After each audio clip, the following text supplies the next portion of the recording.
자, 시편 42편 1절에서 4절입니다. 우리 같이 찾으셨죠? 다 같이 시작.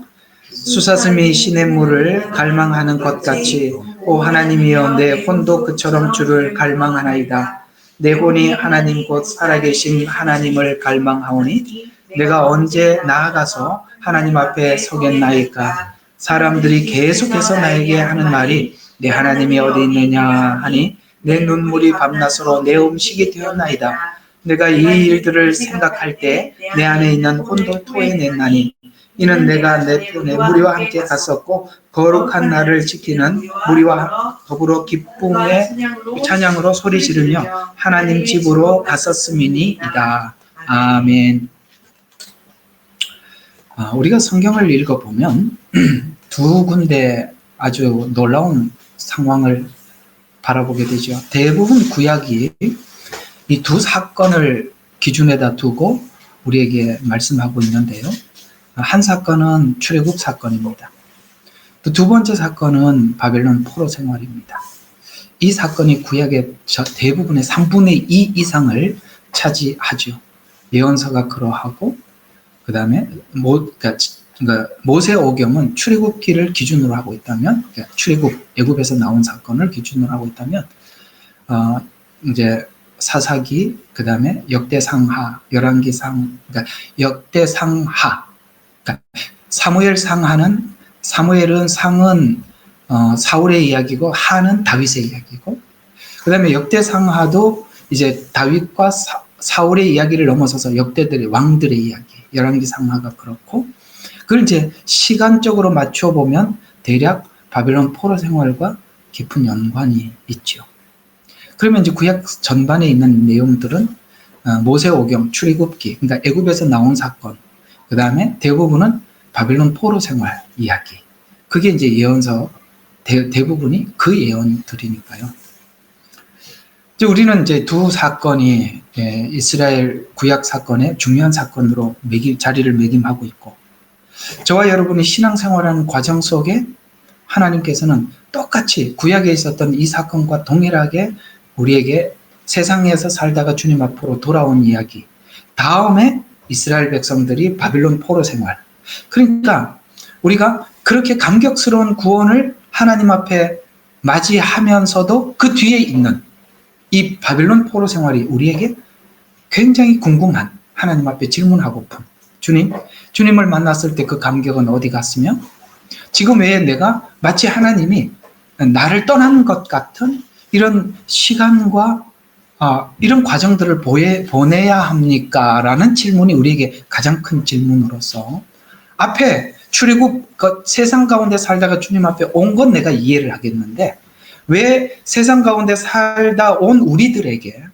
이런 시간을 주셔야만 합니까? 라는 대답이 대부분 구약에 있고, 그걸 하나님은 답해주고 있죠.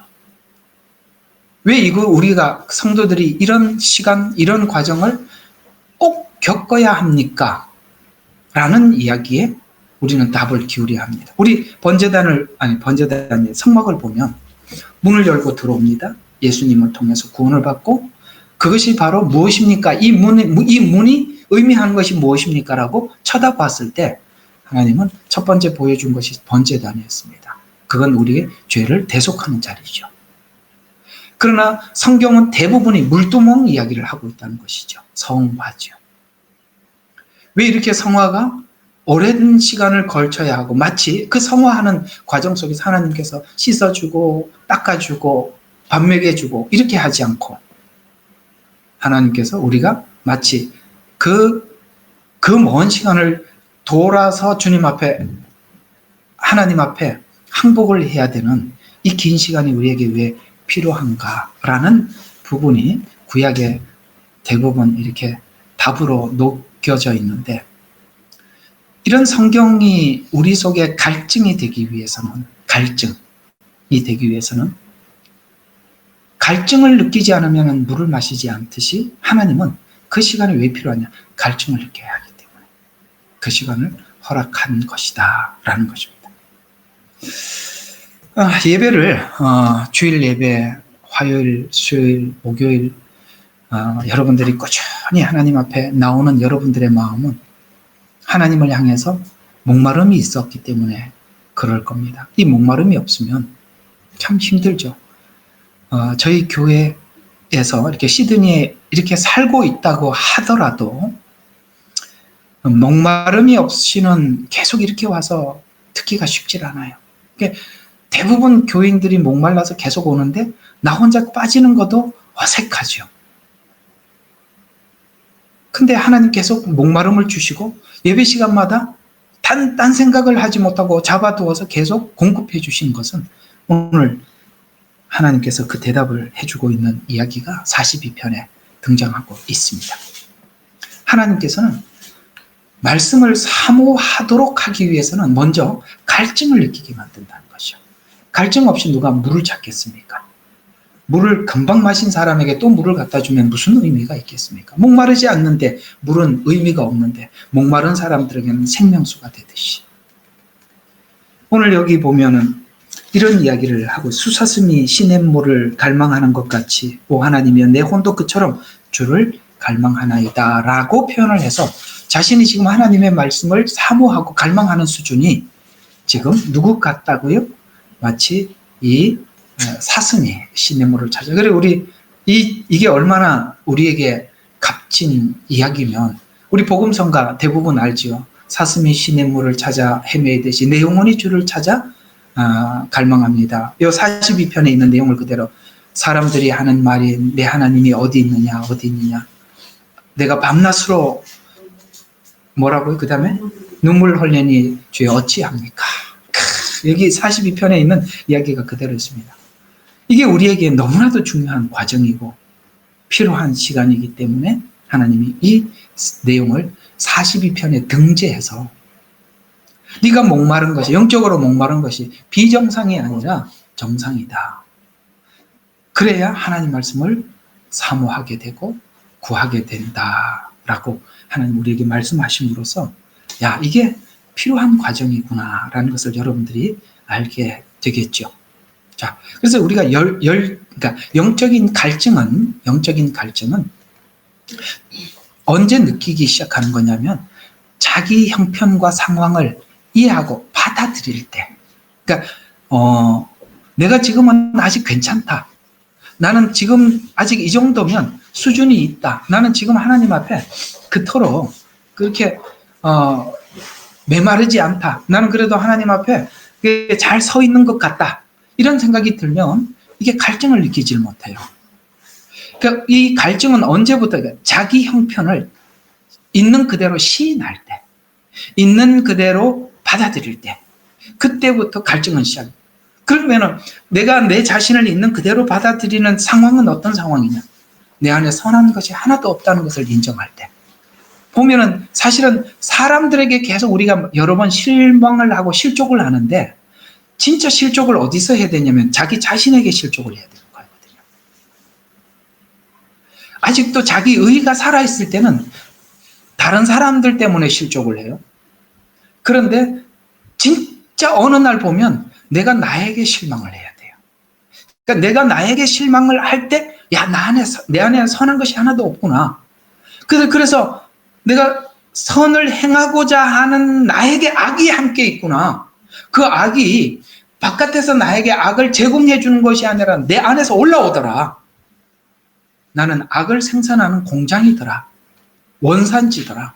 그러니까 이걸 우리가 딱 인지하는 순간부터 목말라지는 것이죠. 하나님, 어찌합니까? 아시겠어요? 그거죠.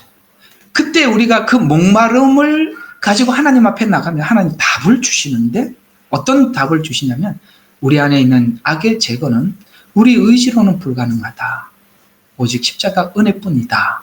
이걸 하나님께서 딱 그걸 탑재하고 우리가 인생을 살게 만드시는 겁니다. 이걸 탑재하지 않고 살려고 하면 이걸 탑재를 해야만이 우리가 변질되질 않아요. 이게 만약에 없이 내 의지로 변화되면 반드시 그거는 어떤 다른 열매.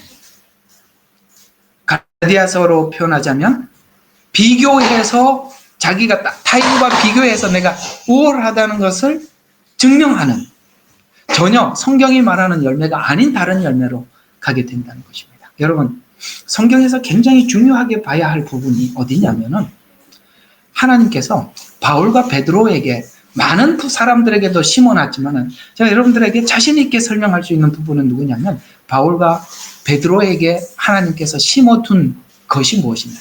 신약 성경을 보면 대부분이 바울의 서신이고, 베드로도 베드로 전후서를 씁니다만 요한의 이야기고 그렇잖아요. 근데 이거는 굉장히 성경을 이해하고 하나님께서 내 자신을 변화시키기 위한 그 방법론 중에서 이 부분은 하나님이 누구에게나 사용하시는 방법인데, 그게 뭐냐면 이거예요. 베드로가 하나님이 계시를 해주잖아요. 주는 그리스도의 살아계신 하나님의 아들입니다. 그야말로 신학교 박사학위를 받은 고백이에요. 전혀 교리적으로 하자가 없고 완벽한 신앙 고백이에요. 그래서 하나님이 말씀하십니다. 야, 그건 네 실력으로 한 게 아니라 하나님께서 너는 정말 복되다. 이것을 하나님이 너에게 알게 해주셨다라고 칭찬을 하십니다. 그리고 예수님이 하시는 말이 네가 교회를 세우는데, 이 교회는 뭐냐면 하늘과 땅의 권세거든요. 하늘과 땅의 권세예요.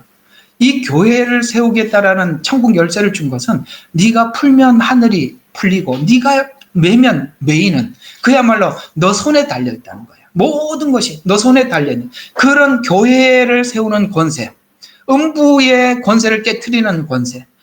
이 복음은요, 음부의 권세를 깨트리는 권세요, 생명을 주는 권세, 이 엄청난 권세를 부여하면서 베드로에게 교회를 세울 것이다 약속을 합니다.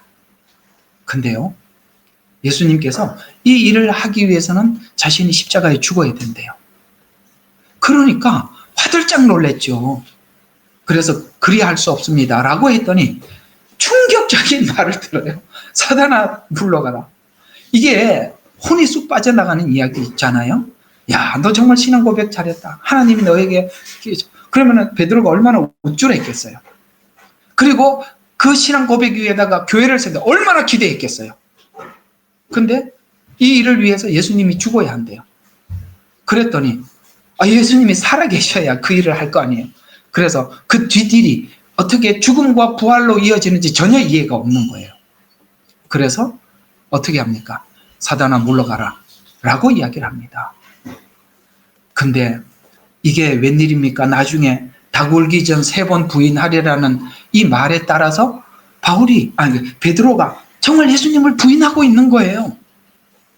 그리고 예수님이 다시 살아나셔서 네가 나를 사랑하느냐라고 질문을 했을 때 로마서 8장처럼 우리를 그리스도의 사랑에서 끊을 수 없습니다라고 할 만큼 제 예수님이 자기를 향한 사랑과 내가 주님을 향한 사랑이 일치됐다는 걸 발견합니다. 그때 베드로는 드디어 시작점에 도착한 것입니다. 그 앞에는 출발이 아니라 여기가 출발점입니다. 이걸 하나님께서 베드로에게 얹어놓고, 이 짐을 딱 얹어놓고 마음껏 쓰시죠. 베드로는 무슨 일을 하고 자기를 통해서 수많은 능력이 나타나고 한 번 외쳐서 3,000명, 5,000명이 부흥이 돼도 이 짐이 베드로를 지켜주고 있는 것입니다. 그게 베드로를 지켜준다는 거예요. 우리가 이 짐을 내려놓는 순간 변질되고, 이 짐을 지고 가는 날, 이 짐을 잊지 않고 지고 갈 때 우리는 죽어도 변함없이 주님만 바라보고 가는 겁니다. 그래서 하나님이 그 짐을 지어놓고 출발하는 것입니다. 바울에게는 죄인 중에 괴수라는 짐을 붙여놓고 출발을 하듯이 말이죠. 그래서 우리가 우리 힘으로 변화되는 것이 아니라 십자가의 능력으로 변화되었음을 철저하게 인식하게 해놓고, 하나님은 우리를 마음껏 때로는 진흙탕에도 굴리고 폭풍우를 지나가게 하기도 하고, 그렇게 지나가도 변함없이 가죠. 만약에 앞에 있었던 마태복음의 16장에 있었던 그 고백 안에서 출발을 했더라면 우쭐했겠죠? 변질되었을 것입니다. 결코 완주할 수 없었을 것입니다.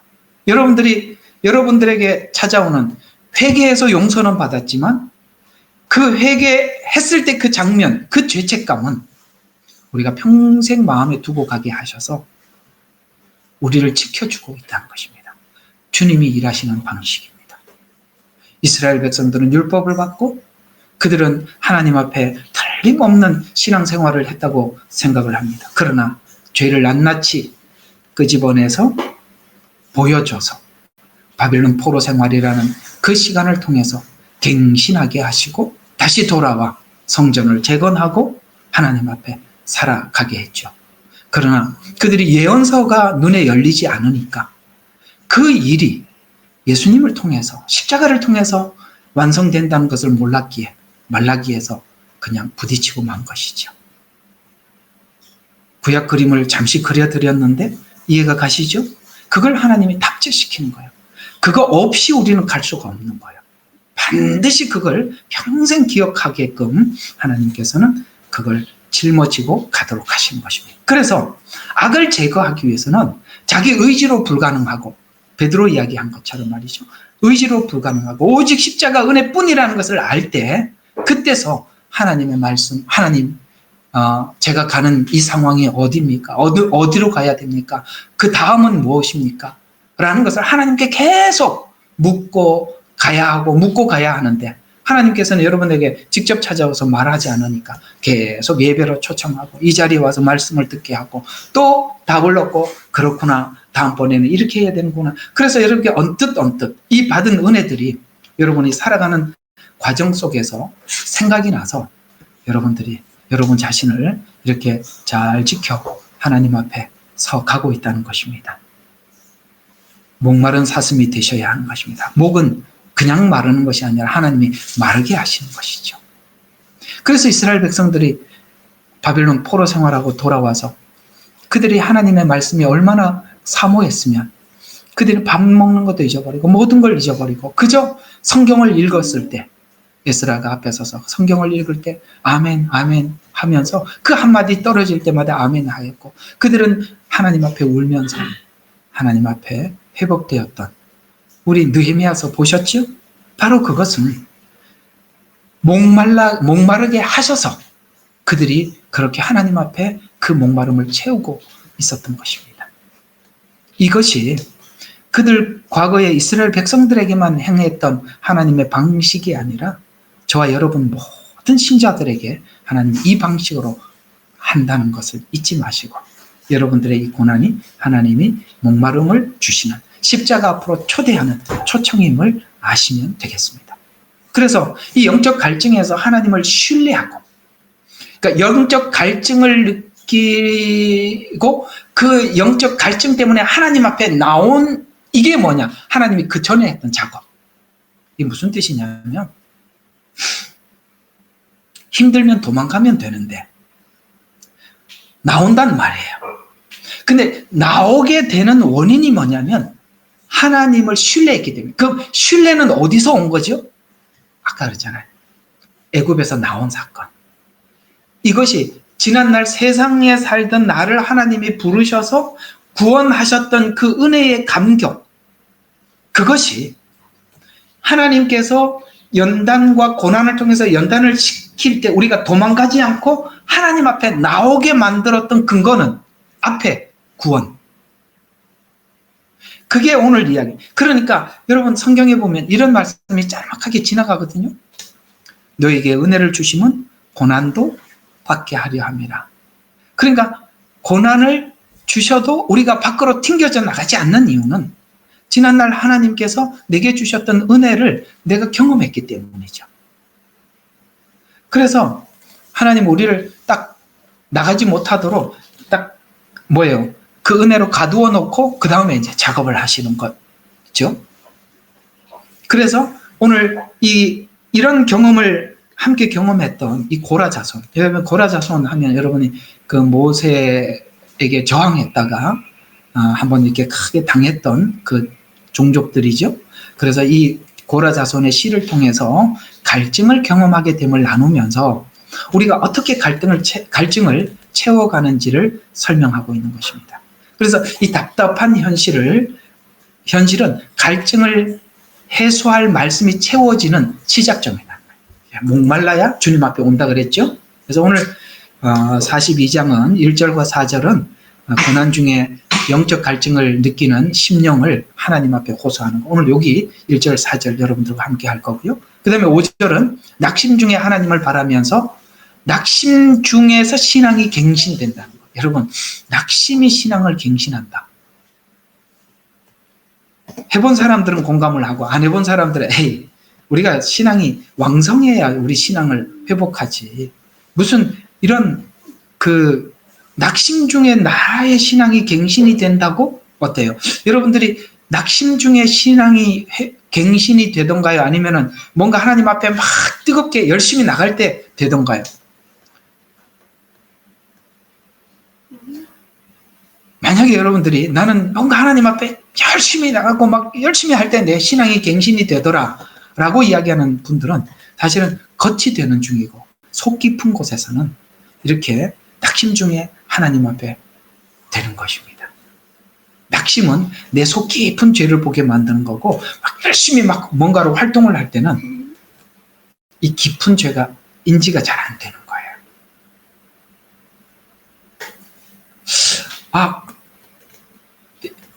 예스 해야 되는데 그래 이 42편이 해석이 되는데 잘 관찰해 보세요. 그렇습니다. 자, 6절과 10절은 낭만 속에서 절망적인 상황이 어느 정도냐, 뼈를 찌르는 듯한 아픔을 다시 호소하면서. 여러분, 그래서 우리가 뼈까지 때렸다 이런 말을 하잖아요. 근데 우리의 마음도 어디까지 찔러야 된다고요? 뼈를 찌르는 듯한 아픔. 베드로가 느꼈죠. 자기가 3번을 부인하다니.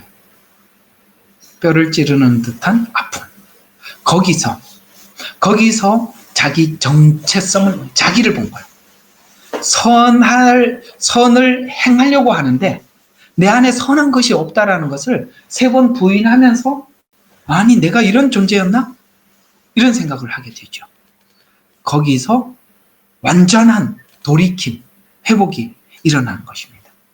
거기서 주님은 베드로를 바꾸죠. 완전히 바꿔놓고 그 다음부터 사도행전에서는 전혀 다른 사복음서와 다른 베드로가 등장한 것입니다. 오늘 베드로는 누구보다 열정적인 사람이었어요. 그죠? 예수님 폭풍 가운데 걸어오니까 막 일어나서 뭐라 하니까 주여 주시거든 나로 하여금 명하여 걷게 하소서. 야, 여러분 이렇게 열정적인 사람 어디 있어요? 그래 막 오라 그러니까 막 그냥 뛰어. 여러분 이 정도였어요. 그러면 우리가 누가 베드로가 부인할 거라고 생각했겠어요? 그러니까 그때는 베드로가 모르는 거예요. 자기 속에 깊은 어떤 문제점들을 몰랐어요. 그런데 상황이 그렇게 돌아가니까 예수님을 부인하는 자기를 발견하게 된 거예요. 거기서 주님이 베드로를 받아주죠. 그 받아주었던 그 베드로, 그때부터 시작한 것입니다.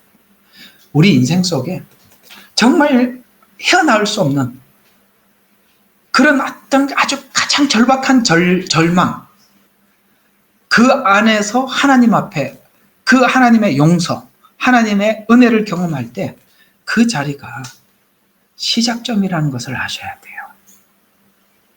그거 지나가지 않고 하면 언젠가 그 문제는 터지게 되어 있는 것입니다.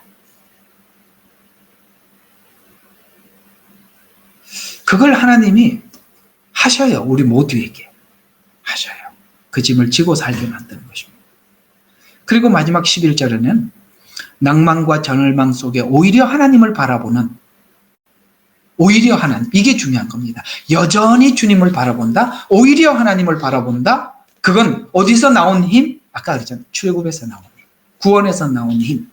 이 모든 여기에 있는 이 에너지가 성화의 모든 에너지를 받쳐주는 거예요. 그래서 여러분과 저의 성화는 십자가 복음, 십자가 은혜 안에서 만들어진 성화만이 진짜 성화고, 그 십자가 에너지로 만들어지지 않은 성화는, 자기 의지로 만든 성화는 반드시 문제가 된다.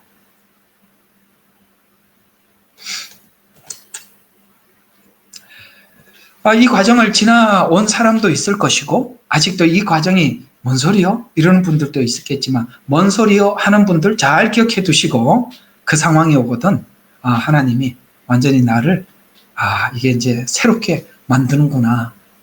이제 사복음서에 왔다 갔다 하는 기회에 따라서 이쪽으로 주님하고 붙다가 이쪽으로는 부인하고 이런 사람이 아니라 이제 사도행전에서는 그런 것 전혀 없어졌죠. 베드로가. 이 과정 필연적으로 있다는 거. 여러분들 나는 아직 그걸 못 받아들이겠어요. 있습니다. 자, 그래서 이 42편이 구조에서 볼 수 있듯이 바로 이런 겁니다. 고난은 뭐를 주더라? 갈증을 주더라.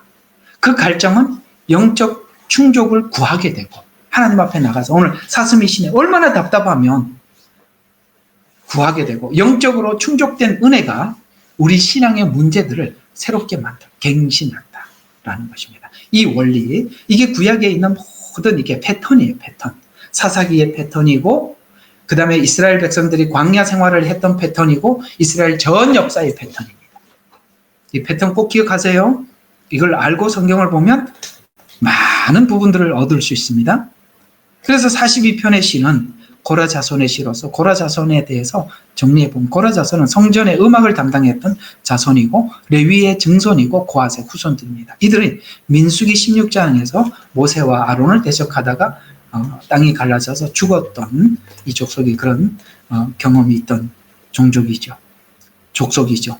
훗날 다윗의 시에 싸움을 돕는 용사로서 혹은 성의 문지기로서 봉사를 합니다. 대표자로는 여러분 그 헤만, 아삽 여기 이제 많이 등장하죠. 헤만 그러면서 어떤 교회는 성가대 이름을 헤만 성교대, 성가대 이렇게 성가대 이름을 붙인 곳이 있습니다. 그 헤만은 하나님 앞에 찬양했던 그런 성가대입니다. 아삽도 그렇습니다. 이 고라 후손들이 바로 이렇게 하나님을 찬양했던 사람들입니다. 그래서 이 본시의 배경은 이런 거예요. 바벨론의 포로 생활을 했을 때 아까 그랬죠. 고난 중에 뭐를 한다고요? 하나님께서는 고난 중에서 사람들이 다른 길로 아예 바깥으로 나가지 않게끔 이미 하나님께서 은혜를 줘놓고 이 상황을 만든다 그랬잖아요. 그러니까 지금 바벨론의 포로 생활을 해서 앞에 하나님께서 지난날 출애굽의 은혜가 없었더라면 이걸 경험이 없었더라면 이들은 세상 사람들처럼 다른 데로 튀어나가 나갔을 텐데 이 엄청난 이 바벨론의 고난이라는 시간 안에서 뭘 하고 있더라고요? 지난날을 생각하더라는 거예요. 지난날은 뭡니까? 하나님 은혜를 주셨을 때. 그래서 뭘 생각하느냐면 본시의 배경은 바벨론 포로로 잡혀가서 예배를 드리지 못하게 된 슬픈 상태에서 나라를 잃은 절망적인 상황에서 기록한 시. 그래서 지난날 뭘 연상을 하느냐면 예배자로서 하나님 앞에 예배를 드리지 못해. 예배자로 나가서 찬양을 부르고 그렇게 썼는데 지금 여기서 그걸 할 수가 없다는 거예요. 그래서 예배자로서 예배를 드리지 못하는 절망감에서 도리어 이 절망감이 뭘 만들고 있더라? 자기 각성과 갱신의 시간으로 돌이킨 믿음이 얼마나 놀라운지를 우리에게 설명을 해주고 있다. 그래서 하나님께서 이런 시간을 우리 밀어넣어서 그 흑인 친구가 하나가 그 길거리에서 이렇게 찬양을 참 한국말 잘해요. 그 이름이 뭐죠? 그 참, 예? 조셉. 예, 맞아요. 그렇게 부른 것 같아요. 그 친구가 즐겨 불렀던 찬양, 왜 나를, 우리 복음성가 있잖아요. 광야라는 찬양. 야, 그래, 맞아요. 그 친구 그거 참 많이 부르더라고요. 광야에 서 있네. 아시겠죠? 그 얘기예요. 똑같은 이야기예요. 그래서 우리가 그리스도인들은 광야에 갖다 놔도 고난을 줘도 안 나가게 돼 있단 말이에요. 그 안에서 맴돈단 말이에요. 그러면은 하나님이 계속 은혜 주시고 그 행복하게 살게 하시지 왜 거기다 내보내야 되느냐. 그걸 우리에게 설명을 해주고 있는 거예요. 이게 우리가 믿고 난 이후에 하나님 앞에 가장 궁금한 부분이잖아요. 나는 늘 행복해요, 즐거워요, 기뻐요. 그러는 사람들은 지금 나가셔도 됩니다. 그렇지 않더라는 거죠. 그렇지 않더라는 거죠. 그래서 신자는 고난과 절망 속에 들어갈수록 유일하신 하나님, 곧 예수 그리스도를 바라보게 되는데, 그래서 이 갈증이 어디로 갔느냐. 자, 1절 한번 읽어봅시다. 수사슴이 시냇물을 갈망하는 것 같이 오 하나님이여 내 혼도 그처럼 주를 갈망하나이다. 자, 갈증이 갈망을 만들더라. 이 사슴은 열이 많은 동물이에요. 그리고 사슴은 물이 우리는 그 사막에 가면 지금 우리 호주 이렇게 생각하면 안 되고, 지금 이거는 저기 중동을 이야기하는 거예요. 중동은 여러분 아시다시피 물이 별로 없는 곳이죠. 그런데 분명히 땅속에 물이 흐르고 있어요. 근데 이 사슴은요, 물 냄새를 맡아요. 그걸 목이 마를 때는 조금만 지나면 이게 갈증으로 죽거든요. 그러니까 물을 찾아갈 때는 냄새를 맡고 막 달려가서 뒤에서 사자가 쫓아오든 맹수가 쫓아오든 상관없어요. 자기 먹을 물을 위해서 쫓아가서 그 물을 파는 거예요. 중간에 잡아먹히는 한이 있더라도. 그럴 만큼 이 사슴은 자기가 물이 필요할 때 그렇게 갈망하는, 그래서 사슴이라고 집어넣는 겁니다. 그러니까 이게 이제 우리처럼 이렇게 살아가고 있는 이런 상황에서 한국은 아예 사슴이 물을 찾기 위해서 이해가 안 가는 거죠. 그 당시 우리가 중동으로 가서 그 상황을 이해를 하면 물을 마셔야 하는 웅덩이는 그 땅속에 물이 있어. 그래서 막 파기도 하고 아니면은 물가를 찾아가요. 그 물 냄새를 맡는다는 말이거든요. 그래서 맹수들이 있고 언제나 강한 짐승들. 그래서 여러분들 항상 보면은 이 맹수들이 어디서 노리고 있어요? 물가에서 보셨죠? 동물의 왕국. 요즘도 나오나 모르겠네요. 제가 있을 땐 동물의 왕국. 그거 보면은 항상 물가에 가보면은 악어들은 물속에 있고, 그 다음에 사자나 그 맹수들은 숨어서 기다리고 있고, 그렇죠. 많이 보죠. 그래서 항상 물 먹는 그 순간 와서 이렇게 잡아 먹잇감이 되기도 하고 그렇지 않습니까? 그러나 사슴이 물을 마실 때는 그걸 개의치 않는다 이 말이에요. 그래서 맹수를 두려워하지 않고 마실 물을 찾아 헤맨다. 그래서 지금 다윗의 마음이 그렇다. 고라 자손의 마음이 지금 바벨론 포로 생활에서 그렇게 하나님 앞에 예배를 그리워하고 말씀을 그리워하고, 그때 그렇게 말씀이 풍성했었는데 왜 듣지 않았던 거. 지금은 그 말씀이 그렇게 필요하다. 이 상황과 이 사실을 하나님 말씀을 통해서 조명했으면 좋겠다. 이런 간절한 마음이 생기더라. 그래서 이 내용이 얼마나 영적 갈증이 심한 상태인가를 말해주고 있는데, 아직 상황을 살펴가면서 은혜를 구한다는 것은 영적 갈증이 정점에 다르지 않았다는 증거예요. 아직도 꼭 가서 이렇게 예배를 드려야 돼? 말씀을 들어야 돼? 그 말씀이 그렇게 소중한 거야? 라고 한다면 아직 그걸 모르는 거예요. 그렇다면 정말 하나님께서 사랑하고 하나님께서 돌보는 자녀라면 반드시 이럴 수밖에, 하나님의 말씀을 사모할 수밖에 없는 상황으로 하나님께서 몰아가는 거예요. 그래서 이스라엘 백성 전체가 바벨론 포로 생활을 하면서 그걸 느끼는 거예요. 야, 그 예배가 너무 소중했구나. 그 예배 시간에 가서 졸면서 갔던 게 그게 아니구나. 그때 내가 들었어야 하는데 라고 그렇게 생각을 하게 된다는 것이죠.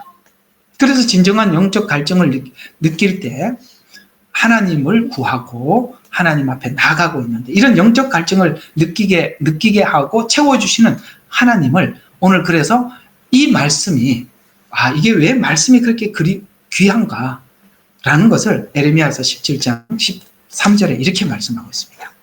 주 하나님의 주 이스라엘의 소망이시며 주를 버리는 자는 다 수치를 당할 것이며 또 내게서 떠나가는 자들은 흙에 기록되리니 이는 그들이 왜 그렇게 되냐? 생수의 근원이신 주를 버렸습니다. 아시겠습니까? 생수의 근원. 그러니까 지금 왜 이스라엘 백성들이 이렇게 했냐? 평상시 하나님 주신 말씀을 경솔히 여겼다는 거예요. 우리가 돌이켜 생각해 보면 분명히 여러분과 저의 신앙생활 가운데 하나님께서 계속 말씀을 공급해 주고 있었는데 안 들은 거예요. 그걸 귀하게 여기지 않았기 때문에 지금까지 끌고 온 거고, 하나님은 더 이상 방치할 수가 없어서 응급처치, 이 방식을 쓴 게 바벨론 포로 생활이라, 이 방식이라는 거예요. 그래서 이걸 아셔야 돼요. 하나님께서 지금 내가 지금 해결해야 될 문제가 있는데 그 문제를 크든 작든 우리가 실험을 해야 되는 거예요. 그걸 그냥 방치하고 넘어가잖아요. 하나님 말씀은 교훈과 책망과 바르게 함과 의로 교육하기에 유익하니, 이 무슨 얘기예요? 강도가 세지는 겁니다. 처음에는 교훈으로 말하죠. 그 다음에 하나님이 좀 더 분명하게 책망을 하십니다. 알아듣게. 근데 그것도 안 되면 어떻게 해야 됩니까? 교훈과 책망과 바르게 함과 휘어진 거 잡아야죠. 그때부터는 가해지는 거예요. 매가. 휘어진 걸 잡으려면 두들겨야 될 거 아닙니까? 바르게 함과. 그 다음에 의로 교육하기 위해서는 바빌론으로 보내버리는 거예요. 그게요, 하나님께서 방치하는 게 아니라 언젠가 그걸 손을 대고 언젠가는 그 문제를 해결하고 들어온다는 거예요. 근데 그걸 하나님이 지금까지 안 한 게 아니라 계속 했었어. 근데 그걸 관심 있게 오늘 사슴이 시냇물을 찾듯이 갈망하면서 이 문제에 대해서 간절하지 않았던 것이죠. 그래서 오늘 에레미야 17장 13절에 보니까 이스라엘 백성들이 이렇게 된 이유가 생수의 근원이신 주를 버렸습니다. 이어서 이런 말이 계속 14절에 이렇게 계속 나옵니다. 그래서 오 주여 나를 고치소서, 그리하면 내가 고침을 받으리라. 누가 고친다고? 주님이 고쳐야 돼요. 베드로에게 그 치명적인 문제, 그 속 깊은 곳에 자기를 위한 신앙, 그게 있는 줄 베드로가 어떻게 알았어요? 아시겠습니까? 실제 그 상황이 돼 보니까 드러나더라는 거예요. 하나님은 그것까지. 왜 그러냐면 하나님은요, 우리가 하나님 외에 뭔가를 조금이라도 의지하고 의존하고 사랑하고 그런 걸 볼 수가 없는 하나님이에요. 하나님은 우리의 사랑을 적당하게 요구하는 게 아니라 전부이기를 원하는 거예요.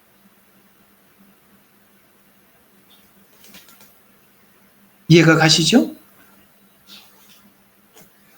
그래서 나를 고치소서, 그리면 내가 고침을 받으리라.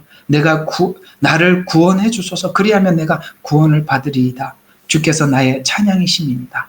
이게 모든 걸 어디에다 걸었죠? 하나님께 걸은 것입니다. 자, 육적 고난은 영적 갈증은 생수의 근원이신 하나님을 찾게 만든다. 그래서 2절에 이렇게 이야기합니다. 내 혼이 하나님 곧 살아계신 하나님을 갈망하오니. 자, 여기 살아계신 하나님이라고 이렇게, 이 말은 원래 무슨 말이냐면 여호와라는 뜻인데, 여호와라는 말은 이런 뜻이죠. 스스로 계시는 자. 우리 다 알고 있는 이야기지만 이 말이 얼마나 큰 이야기인지 몰라요. 창조하시고 그 다음에 그 창조를 운영하시고, 다른 말로 우리 성도들에게 직접 구원하시고, 그 구원을 통해서 하나님의 자녀다운 자로 이렇게 세워지기까지 일하시는, 그걸 멈추지 않는, 나는 나다, 이런 말이 어디 있어요? 하나님께만 쓸 수 있는 이야기죠. 나는 나다. 이게 무슨 뜻이냐면, 나는 누군가로부터 피조되지도 않았고 누군가로부터 내가 누구에게 맹세할 자도 없고, 나는 나다. 최고의 권위. 그래서 여호와. 그래서 오늘 2절에 뭐를 찾아? 내 혼이 하나님, 살아계신 하나님. 그냥 우리가 하나님, 살아계신 하나님, 엘로힘, 여호와, 이런 뜻입니다. 그래서 사람과의 관계에서 오는 실망과 단절에서 하나님을 향한 관계를 구하는 기도. 이해가 가요? 이제 사람에게 도움을 받는 게 아니라 여호와를 갈망하는. 그래서 여호와를 갈망하오니, 시인이 처한 상황은 마치 하나님이 조롱을 당해도 도와주지 않는, 마치 하나님 없는 듯한 느낌을 받는 상황에 처해져 있어요. 그러니까 여러분, 지금 2권에 들어와서는 시편이 1권하고 내용이 좀 달라져 가는 거예요. 1권은 악과 선을 구분하는데 초점이 맞춰져. 이게 악이구나, 이게 선이구나, 이런 걸 구분하는데 하나님께서 눈을 띄워주는 거라면, 이제는 그 아는 선을 선답게 내 안에 담아 만들어가는. 그래서 이거는 성격하기 달라요. 그러니까 지금까지 41편까지 설명할 때는 선과 악의 구도에서 설명을 했다면, 이제는 이제 선과 악이 분별이 됐단 말이에요, 우리는. 그럼 그 선을 우리 속에 담아야 되는 거거든요. 그걸 어떻게 담느냐가 이 권의 핵심적인 주제예요.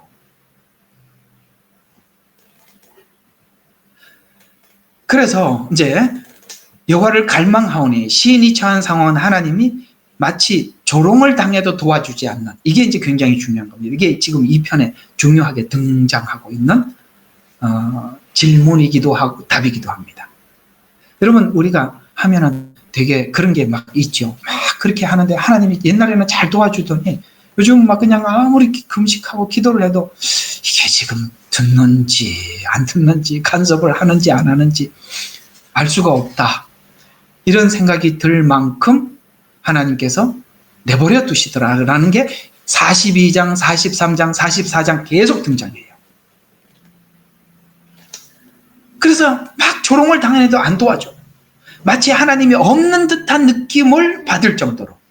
이 상황의 심각성은 이렇게 고백하고 있어요. 이게 얼마나 심각해요. 내가 언제 하나님 앞에 서겠습니까? 하나님, 이 포로 생활을 언제까지 해야 되는데요? 여기다 언제까지 묶어둘 건데요? 이런 이야기예요. 내가 그래서 언제 하나님 앞에 나가서 서게. 그렇게 도저히 그 날을 기대할 수도 없고 하나님 말씀을 듣고 싶은데 들려주지도 않고 그냥 이 상황으로 쭉 밀려고 하는 거예요. 여러분, 성경에 보면 이런 시간들을 다 보냈는 거 아시죠? 요셉이 그런 시간을 보내왔고 모세가 그 시간을 보내왔습니다. 그 시간이 얼마나 길었던지 모세는 불렀을 때 내가 누구 간대 이런 말을 했어요. 아이고, 여러분, 40세 때는 내가 누구 간대 하니까 저밖에 없어요 이렇게 했었거든요. 베드로가 네가 교회를 세울 것이다 라고 했을 때 쨍쨍했던 것처럼 모세가 40세 때 제가 아니면 누구겠습니까? 저는 제가 제 간증을 들었습니다. 저 태어났을 때 다른 사람들하고 특별히 다른 용모를 가진 걸 보고 숨겨서 키웠는데 그걸 나일강에다가 갈대 상자에다 넣어서 보냈는데 하나님께서 당신이 건져서 이스라엘의 지도자로 삼기 위해서 요게벳 그 이스라엘의 그 왕실에 들어가서 훈련을 받고, 그래서 저는 훈련이 다 됐고 하나님 특별한 섭리도 있고 그래서 하나님이 이런 왕자 훈련도 시키고 그래서 저를 주인공으로 삼기 위해서 그렇게 한 거 아닙니까 하고 너무나도 자기 의지가 뚜렷했다는 말이에요. 40세 때. 그래서 자기 백성들을 돌아볼 마음이 생겨서 그렇게 해서 때려 죽이고 모래 속에 감추고 그랬는데 도망갈 수밖에 없는 형편을 만들어서 40년 동안 하나님께서 하나님이 계시는지 안 계시는지, 그래서 80세 때 불렀을 때 내가 누구 간대. 아시겠어요? 40세 때 모세가 인식하고 있는 자기와 80세 때 자기가 인식하고 있는 모세는 다르다 이 말이에요. 뭘 탑재시키는지 아시겠죠? 이게 중요한 거예요. 우리가 그게 없이는 무조건 교회에서 문제를 일으키고 무조건 변질되게 돼 있다 이 말이에요. 이거는 조건 없어요. 무조건 그렇게 되게 돼 있어요. 이 과정이 필요한 거예요. 아직도 내 체면이 남아있고 아직도 남이 날 그게 뭔가가 있으면 아이고 하나님 이런 과정이 있다는데 어떡하시겠어요?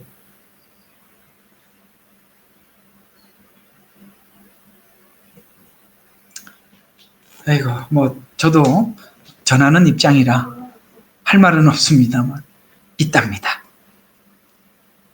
그래서 이게 어느 정도냐면은 조롱을 아무도 도와주지 않고 하나님, 그래서 그 인간 관계의 완전한 단절, 더 나가서 하나님의 침묵.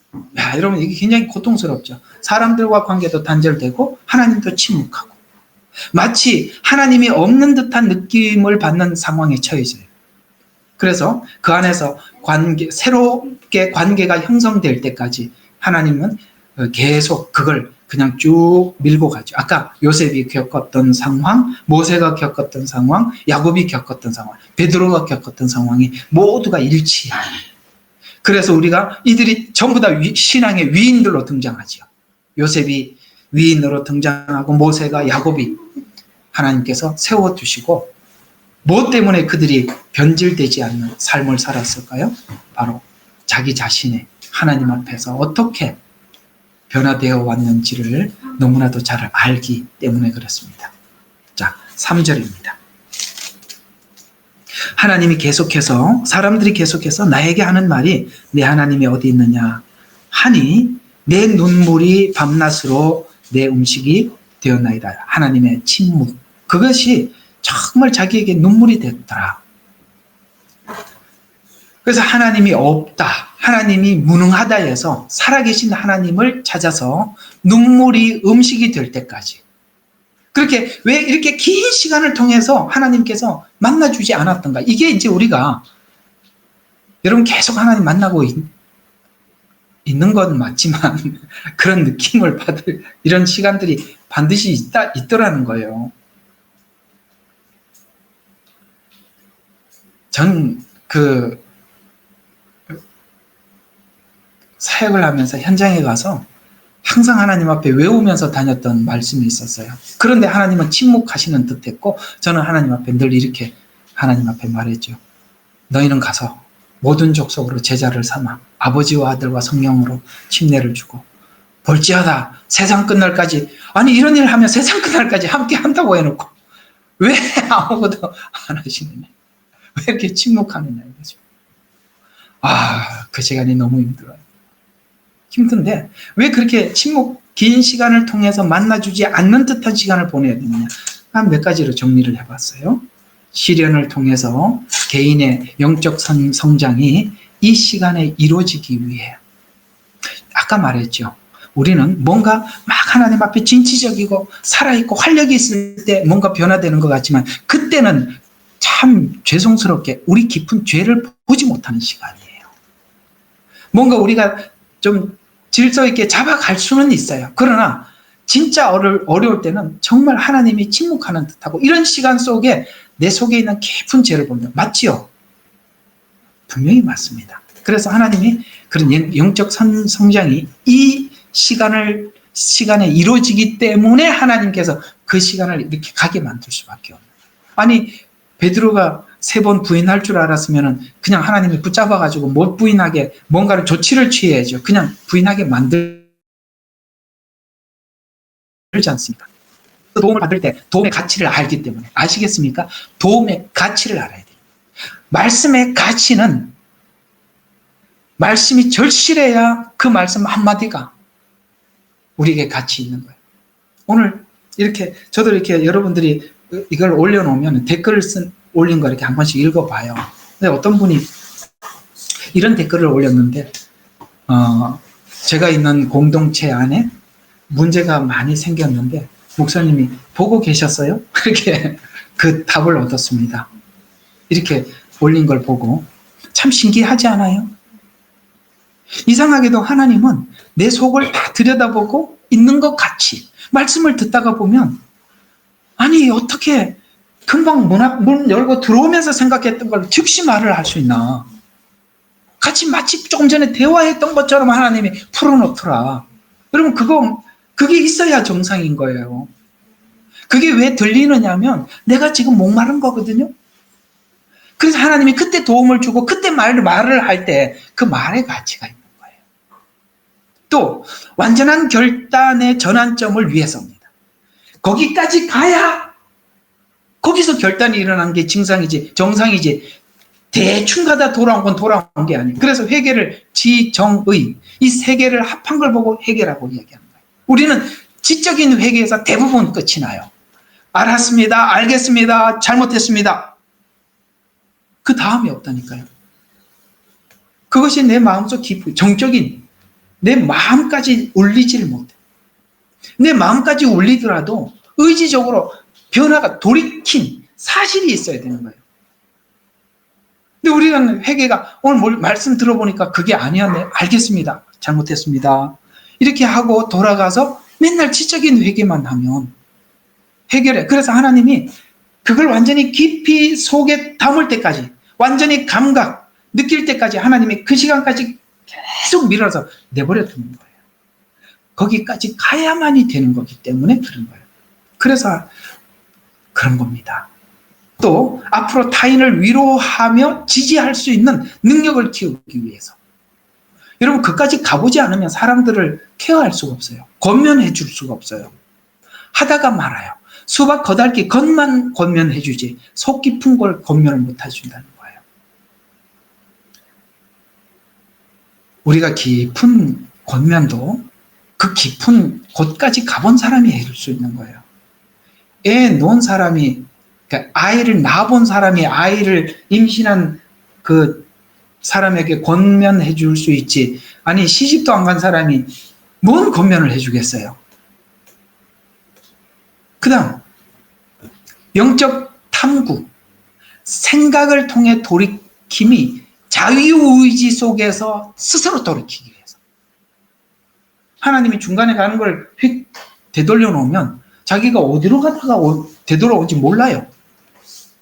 베드로가 한 번만 부인했으면 잘 몰랐을 텐데, 아니 3번 저주하면서 부인한, 얼마나 자기가, 사실 그걸 말을 하면서 베드로가 어떻겠어요, 마음이. 그걸 실제 입을 뱉고 진짜 예수님 앞에 서서 어떻게 못할 말까지 하고 들어서 통곡하며 울어서 새롭게 되는 깊은 회개는 거기까지 가야, 그 시간을 하나님만이 아시는 거예요. 그 지점을 하나님만이 아시는 거예요. 거기까지 가는 시간 속에 우리는 이렇게 하나님 앞에 외치는 거예요. 사람들은 네 하나님이 없다. 너희 이렇게 고생하는데도 하나님이 너희한테 아무것도 안 해주잖아. 내가 생각해도 하나님이 어디 있느냐. 내가 밤낮으로 눈물을 흘리고 눈물이 마치 내 음식같이 되었습니다. 이렇게 하는데도 하나님이 응답이 없는. 왜? 뼈저리게 죽어도 평생을 잊지 말라고. 야곱은 가끔씩 잊어버릴까 봐 아예 환도뼈를 쳐서 평생 쩔뚝거리게 만들어서 걸을 때마다 그 순간을 기억하게. 바울은 다메섹에서 강한 빛으로 만나줘서 눈이 보이질 않아 잘. 그래서 갈라디아 교회에게 복음을 전했을 때 너희가 내 눈이라도 떼어줬으니, 그냥 하는 말이 아니라 바울이 눈이 안 좋았어요. 그래서 눈이라도 빼어줄 만큼, 그건 바울이 다메섹 도상에서 빛을 보고 눈이 어두워졌다는 이야기를 반증해주고 있는 거예요. 그러니까 눈 볼 때마다 뭘 생각하겠어요? 그 순간을 생각하는 거예요. 하나님이 그 상처를 남겨두어서 우리를 지키시더라. 어떤 사람은 죽다가 살아서 별의별 간증들이 있죠. 그건 개인적인 간증이고 개인적으로 하나님이 하시는 방식들입니다. 그래서 영적 탐구, 생각이 돌이키지 않으면, 내 스스로 돌이키면 맞구나 옳구나 하고 자기가 스스로 인지하지 못하면 그 돌이킴은 반쪽 돌이킴이에요. 그래서 하나님이 거기까지 가요. 자, 오늘 이제 4절까지니까 4절 한번 봅시다. 그래서 42편의 배경은 6절, 7절과 같이 자신이 살았던 지난날 예배를 즐거워했던 것을 그리워하는 것으로, 지금 현실은 하나님께 나가서 예배를 드릴 수도 없는 상황이고 또 악한 억압자들로 인해서 어려움을 당하는 현실을 토로하면서, 비록 지금은 고난 중에 있지만 이 고난이 지난날 마음껏 예배를 드릴 수 있었던 환경이 얼마나 값진 것인지 고백하는 말로 예배, 기도, 찬양, 모임을 가졌던 교회 모임의 즐거움과 행복을 그리워하고 있어요. 우리는 짧게라도 이 코로나 팬데믹을 보내면서 정말 이렇게 모여서 예배했던 것이 이렇게 좋구나, 그런 걸 우리가 한번 경험해 본 적이 있죠. 그죠? 그래서 그 잠깐 숨통을 튀게 해주었을 때, 그래도 매대는 거리는 지켜라. 그래서 우리가 거리 지키기 위해서 또 이렇게 의자 이렇게 떨어뜨려 놓고 밥도 못 먹고 갔잖아요. 그래도 좋았잖아요. 우리가 계속 하나님의 말씀을 공급받고 기도하고 찬양하고 우리 형제들끼리 모여서 같이 밥을 먹고 나누고, 이게 얼마나 소중한지를 이 바벨론 포로 생활을 통해서 뼈저리게 느끼더라. 그래서 지금 현실은 고난이 죄의 결과임을 자각하면서 지난날 좋은 환경 속에서 사실은 하나님이 우리에게 돌이킬 수 있는 기회를 계속 주었음에도 불구하고 죄의 문제를 미뤄서 지금 상황에 이르렀음을 슬퍼하고 그리워하고 찬양하고 있다는 거예요. 사랑하는 여러분들 있잖아요. 이런 실수는 범하면 안 돼요. 우리가 잠시 마음을 좀 내려놓고 잠깐 쉬었다 하자 이런 생각은 죽어도 하지 마세요. 그게 언제 끝날지 아무도 장담할 수 없고 그 잠시 쉬는 거, 여러분 이런 거 많이 느꼈을 거예요. 우리 호주 사시는 분들은 가끔씩 한국 갔다 와서 지난날 계속 그 전에 있던 패턴을 다시 잡기까지 시간이 걸리는 거 아시죠? 우리가 다른 어떤 걸 하고 돌아와도 잠깐만 이 패턴을 놓쳐도 그걸 회복하기 쉽지 않아요. 사단이 항상 그렇게 근데 수고했어. 오늘 하루는 좀 쉬어라. 오늘 비 많이 오잖아. 다음 주도 이상하게 비가 오든지 일이 터지든지. 그러다가 전도하러 다녀도 보면은 그걸로 시작으로 10년, 20년을 쉬는 사람이 얼마나 많은지 몰라. 항상 그런 걸로 타협하는 거예요. 누구나 이해할 수 있는 거. 야, 뭐 다 하나님도 네 형편 다 이해해. 괜찮아. 그럼요. 제가 들어도 이해가 가요. 거기에 함정이 있다는 걸 아셔야 돼요. 아무리 어려워도 이 자리에 나오는 거, 이 모임, 이것이 얼마나 행복한지 오늘 이 42편을 기록하면서 고라 자손이 그 예배를 그리워하더라는 것이죠. 좋은 환경에서 좋은 기회를 주었을 때 각성하지 못했다가 고난의 환경에 와서 돌아보며 하나님을 구하면서 시편 기자가 우리에게 주는 의미는 지난날 예배 생활을 그리워하며 돌아가고자 한 그것이 그의 믿음이었음을 정리해 주었다. 아까 말씀드린 것처럼 세상 사람들은 이 고난이 되면 딴 사람이 되어서 나와요. 다른 사람이 되더라는 거예요. 애들일 때는 거짓말 안 하고 정직하게 사는 것이 최고다. 근데 여러 번 당하고 보면 위기를 넘기는데 거짓말만큼 좋은 게 없더라는 걸 배워요. 묻지도 않고 반응도 안 하고. 다시 한번 얘기해 줄까요? 애들일 때는 거짓말을 할 줄 몰라. 그냥 뭐든지 얘기하면 그대로 이야기. 근데 살다 보면 뭘 느끼냐면은 한번 살짝 거짓말하니까 편하더라는 거야. 애들이 그걸 경험을 하면 그때부터 변해져. 달라져 가죠. 이런 것처럼 우리가 하나님께서 우리에게 믿음을 먼저 넣어준 은혜가 뭐냐면, 여러분 은혜를 주신 하나님께 은혜를 받은 사람은요 아무리 발로 차도 되돌아와. 그러니까 하나님이 그걸 준비해 놓고 시작하더라는 거예요. 그 얘기예요. 그래서 이 굉장히 어려운 이 시간을 보내면서도 예배 생활을 그리워하는 것이 하나님께 되돌아가는 거, 돌아가고자 한 거, 그것이 하나님이 지금 우리에게 해 주었던, 준비해 놨던 은혜였다. 얼마나 감사해요. 이제는 우리가 사실 하나님 앞에 돌아와서 하나님이 나가라, 문을 열고 돌아오지 마라, 그래도 우리는 안 나갑니다. 제가 한번 여러분에게 이런 질문을 한번 했었죠. 여러분 하나님이 안 보이고 하나님의 믿지 말라 그러면 하나님 그런 말 하시는 분은 아니지만 그 제 버전이지만 하나님이 나가라, 나를 믿지 마라 라고 한다고 해서 여러분들도 하나님 버리실 수 있겠습니까? 버릴 수 없어요. 이 룻기에 보면 나오미가 그러죠. 야, 네 민족에게 돌아가라. 내가 지금 자식을 낳는다고 해서 그럼 아들일지 딸일지도 모르고 만약에 아들을 낳았다고 하자. 그러면 그 옛날에 고엘 제도가 있잖아요. 그게 커가지고 너한테 자식을 줄 수 있겠느냐. 그러니 고고로 돌아가라 라고 했을 때 오르바는 갔지요. 롯은 뭐라고 말했죠? 롯은 어머니의 하나님이 내 하나님이고 어머니가 죽으시는 곳에 나도 죽고, 이게 신앙이라는 거예요. 이게 신앙이라는 거예요. 예?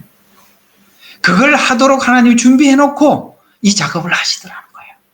우리는 아무도 하나님을 떠나서 하나님이 우리 아무리 눈물이 되고 하루 종일 하나님이 어디 있느냐 사람들이 외치고 나는 하나님을 못 느껴도 우리는 하나님을 떠날 수 없어. 하나님 그 작업을 해놓고 하는데 왜 그렇게 하느냐? 깊고 깊은 곳까지 들어가서 우리 그 암덩어리, 그 지금 막 생겨나는 걸 그것까지 제거하기 위해서는 이게 필요하다는 거예요. 그래서 둘째 아들은 고난을 받을 때 뭘 생각하게 했더라? 하나님이 아버지 집을 생각할 줄로 알고 보내버린 거예요. 그게 준비가 안 되면 내보낼 수가 없는 거예요. 아시겠어요? 하나님은 그걸 아시고 보냅니다. 그래서 이것이 바로 그 고난이 생겼을 때 뭘 생각하죠? 아버지 집을 생각하는 거예요. 여기 이스라엘 백성들은 바빌론에서 뭘 생각하죠? 옛날에 하나님 앞에 즐겁게 나와서 예배드렸던 그 순간을 생각하는 거예요. 그 지점을 확고하게 꼽아놓고 그 옛날에 그 염소 먹일 때 보면은 염소 다 도시 살아서 잘 모르죠? 네, 이렇게 염소를 강둑 이런 데 보면은 풀이 많아요. 그러면은 길게 줄을 해가지고 말뚝을 탁 박아놓으면 염소가 막 풀을 먹고 다니는데 그 원 안에서 더 이상 벗어나지 못하도록 하나님께서 그 은혜를 딱 줘서 못을 박아놓고 그 안에서 하는 겁니다. 그래서 시험 받을 중 하나님의 우리가 감당할 시험도 주시지만 시험 받을 중 그걸 넘지 못하면 피할 길도 주시 하나님 준비해놓고 시작하더라. 자, 오늘은 여기 4절까지 여러분들과 함께 나누어 봤습니다. 여러분 이해가 안 되는 것은 이해가 안 되더라도 하나님을 신뢰하세요. 우리가 누가 다 이해해서 믿겠습니까? 사실은 하나님이 다 만들고 난 뒤에 그래서 그런 거구나. 뒤에 대부분 알지. 그러나 하나님의 말씀은 내 발의 등이요 빛이라는 말씀을 우리 이야기하고 좀 맞춰드릴게요. 등이 뭘까? 빛이 뭘까? 끝지점 목적지를 하나님은 알게는 해주세요. 저기다. 그건 알게 해주세요. 그런데 거기까지 가려면 내 발에 등이 있어야 되는 거예요. 빛, 저기 지점을 알면 거기까지 가기 위해서는 내가 지금 현재를 가야 되잖아요. 그게 등이에요. 내 발의 등이. 이 왜 발의 등이라고 하느냐면 그 당시에 그 이스라엘 백성들은 그때 그 중동 문화가 그래요. 지금은 우리가 이렇게 들고 다니잖아요. 옛날 호롱불이라고, 그러니까 호야라고 아세요? 경상도 말로는 호야. 그 유리에다가 기름을 넣어갖고 이렇게 그 바람이 불어도 유리 때문에 불이 꺼지질 않아요. 그래, 그걸 들고 다니거든요. 근데 거기는 이제 발등에다가 이렇게 하는 거, 한 발 한 발 옮길 때마다 요 앞을 발등에다 놓고 이걸 확인을 하고 발을 딛고 그래요. 거기는 길이 지형이 험해서 그래요. 하나님은 목적지도 알게 해주지만 지금 현재 어떻게 가야 되는지 그 순간순간 가르쳐 주시는 거예요. 우리는 여기서부터 점프해서 갈 수 있다라고 얘기하는 건 다 이단입니다. 가짜입니다. 아니요. 우리 모두 다 체험하면서 가는 겁니다. 이게 복음이에요. 오늘 이 말씀으로 여러분들에게 이렇게 은혜를 나눕니다. 좀 여러분들에게도 참 많은 도움이 되고 은혜가 되셨으면 합니다. 우리는 역사상 가장 중요한 시점을 지나고 있습니다. 하나님께서는 하나님의 일을 하시기 전에 사람을 준비시키셨음을 우리가 알고 있습니다. 하나님 말씀은 마지막 때에 대추수, 대부흥의 때가 있다고 분명히 예언하고 있습니다. 아멘. 하나님의 말씀이 그대로 성취될 것을 믿습니다. 예레미야 눈물은 잠자는 교회와 영혼을 깨우기 위해 노력하고 있습니다. 이 가슴 뛰는 일에 함께 하길 원하시는 분은 카카오 채널로 연락 주시기 바랍니다. 당신은 위대한 하나님의 사람입니다.